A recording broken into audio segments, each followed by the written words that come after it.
तेबे डीए बा महंगा भत्ता वृद्धि को नहीं आसला बड़ खुशी खबर। तेबे सरकारी कर्मचारी को डीए बा महंगा भत्ता केते परसेंट वृद्धि पाइबो एबोरी कि सरकारी कर्मचारी को कोविड-19 बेलर डीए आरियर केबे मिलिबो तो एनै कोन बड़ खबर रहिछि जाने पूर्व आपण माने हम चैनल को प्रथम थर को पई आस्थिले चैनल को सब्सक्राइब करी पाखरे आस्था बेल आइकन को ऑल बटन रे सेट करिया सहित वीडियो हेल्पफुल होइतले नियत भाबे वीडियो को लाइक करी डिस्क्रिप्शन टेलीग्राम चैनल लिंक अछि जाय कि आपण माने जनै जानतु। तेबे कोविड-19 महामारी काल रे केंद्र सरकार को द्वारा बंद करा जायथवा कर्मचारी को 18 मासर डीए बा महंगा भत्ता और पेंशन कर बकाया तयारी राशि मिलिबो नाही।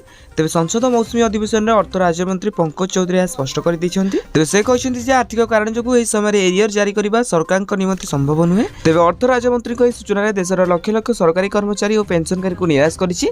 तेबे जनवरी 2020 जून 2021 पर्यंत केंद्र सरकार कर्मचारी को 3% डीए और डीआर को फ्रीज कर दैथिले। तेबे कोरोना काल कठिन आर्थिक परिस्थिति को ध्यान रखी सरकार निष्पत्ति नैथिले। तेबे एही काल रे सरकार मोट 34,402 कोटी टंका संचय करथिले हेले एही राशि एबे भी कर्मचारी और पेंशनकारी को मिली नहीं। एणु विभिन्न कर्मचारी संगठन फेडरेशन पेंशन एसोसिएशन लगातार सरकार निकट में बकाया राशि जारी करने दावी करछन्ती। तेबे आमे जदि कहबा डीए केते परसेंट वृद्धि पाइबो एपर्यंत जहाँ भी सूचना रहउछि 3 रु 4% डीए वृद्धि पाइबो बा महंगा भत्ता वृद्धि पाइबो। तेबे आकु आस्तुवा ए रिलेटेड वीडियो देखिया पई हम चैनल को सब्सक्राइब करंतु। आ हां ए वीडियो को जिल्ला देखुछन्ती नियत भाबे कमेंट बॉक्स रे कमेंट करंतु।